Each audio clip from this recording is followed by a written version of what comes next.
दोस्तों, अब बात करते हैं आज के मार्केट मूड की।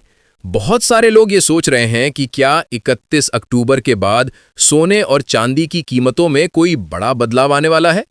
तो इसका सीधा जवाब है हाँ, क्योंकि नवंबर की शुरुआत के साथ ही कई देशों में सेंट्रल बैंक्स की मीटिंग्स होने वाली हैं और उन मीटिंग्स में ब्याज दरों से जुड़ा बड़ा फैसला आ सकता है।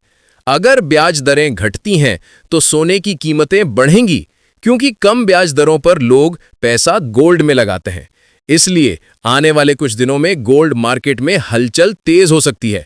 अब अगर आप ट्रेडर हैं तो ये समय आपके लिए बहुत अहम है, क्योंकि शॉर्ट टर्म में छोटे छोटे चेंजेस से भी प्रॉफिट मिल सकता है। लेकिन अगर आप इन्वेस्टर हैं तो पैनिक मत करिए, क्योंकि लॉन्ग टर्म में सोना हमेशा फायदे का सौदा रहा है। अब चांदी की बात करें तो इंडस्ट्रियल डिमांड धीरे धीरे बढ़ रही है। इलेक्ट्रिक व्हीकल्स, बैटरीज और सोलर पैनल्स में सिल्वर का इस्तेमाल लगातार बढ़ रहा है। इसलिए एनालिस्ट्स का कहना है कि आने वाले 2 सालों में सिल्वर 1 लाख रुपए प्रति किलो तक जा सकता है। यानी अगर आपने अभी निवेश किया तो आने वाले समय में आपको जबरदस्त रिटर्न्स देखने को मिल सकते हैं। हालांकि एक्सपर्ट्स ये भी कहते हैं कि सिल्वर की वॉलेटिलिटी ज्यादा होती है, इसलिए रिस्क थोड़ा ज्यादा रहेगा, लेकिन रिवॉर्ड भी उतना ही बड़ा है। अब थोड़ा समझते हैं इन्फ्लेशन और जियोपॉलिटिक्स का असर। दोस्तों, आज के समय में दुनिया के हालात ऐसे हैं कि हर देश अपनी इकोनॉमी को स्टेबल रखने में लगा हुआ है, लेकिन कहीं ना कहीं मिडिल ईस्ट टेंशंस और ऑयल प्राइसेस की वजह से ग्लोबल इन्फ्लेशन बढ़ा है। जब भी इन्फ्लेशन बढ़ता है, लोग सोने में निवेश करते हैं, क्योंकि सोना एक सुरक्षित विकल्प होता है। इसलिए कहा जाता है कि इन्फ्लेशन बढ़े तो गोल्ड का भाव भी बढ़ता है। अब एक सवाल जो बहुत लोग पूछते हैं कि डिजिटल गोल्ड खरीदना बेहतर है या फिजिकल गोल्ड। देखिए, अगर आप इन्वेस्टमेंट के नजरिए से सोच रहे हैं तो डिजिटल गोल्ड आसान और सुरक्षित है। आप इसे पेटीएम, फोन पे, गूगल पे जैसी ऐप्स से भी खरीद सकते हैं और बिना किसी टेंशन के रख सकते हैं। लेकिन अगर आप ट्रेडिशनल तरीके से शादी या गिफ्टिंग के लिए लेना चाहते हैं तो फिजिकल गोल्ड ही सही रहेगा। बस ध्यान रखें कि हॉलमार्क और BIS मार्क वाला सोना ही खरीदें, ताकि प्योरिटी की गारंटी रहे। अब आते हैं एक बहुत इंटरेस्टिंग कंपैरिजन पर। अगर आपने पिछले 10 सालों में गोल्ड और स्टॉक मार्केट दोनों में निवेश किया होता तो आपको कहां ज्यादा फायदा होता। डेटा बताता है कि पिछले 10 सालों में निफ्टी ने लगभग 170% का रिटर्न दिया, जबकि गोल्ड ने करीब 130% का। यानी स्टॉक मार्केट ने थोड़ा बेहतर किया, लेकिन जब मार्केट क्रैश होता है तो गोल्ड ही इन्वेस्टर को बचाता है। इसलिए दोनों का बैलेंस बनाना जरूरी है। अब बात करते हैं रूरल इंडिया की, जहां हर साल दिवाली और शादी के सीजन में सोने की खरीदारी रिकॉर्ड तोड़ देती है।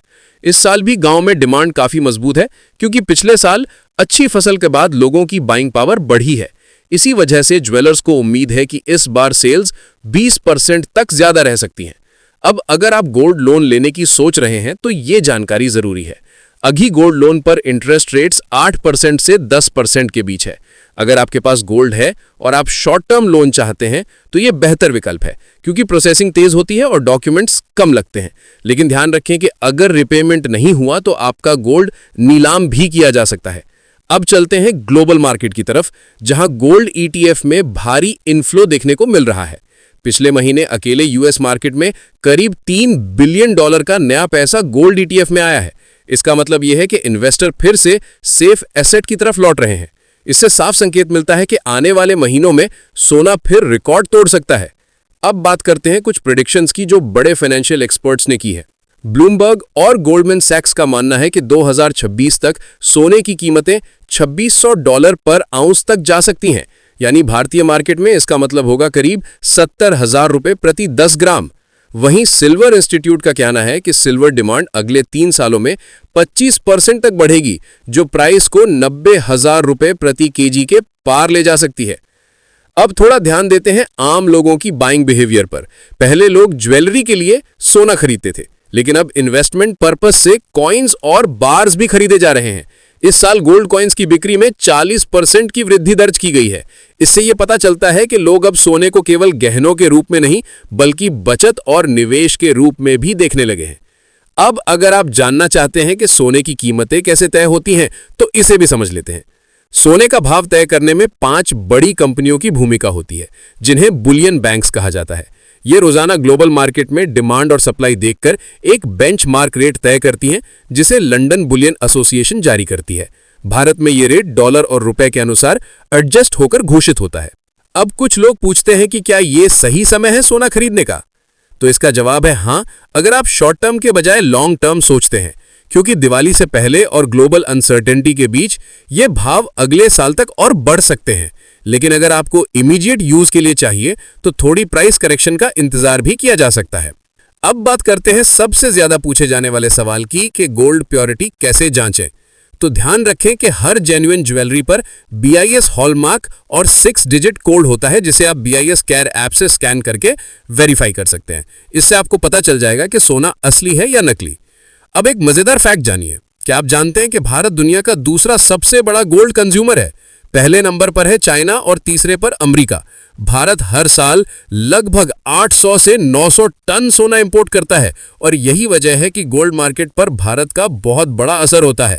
अब अगर आप अपने पैसे को सुरक्षित रखना चाहते हैं तो थोड़ा सोना, थोड़ा सिल्वर और थोड़ा म्यूचुअल फंड में बैलेंस बनाकर रखें।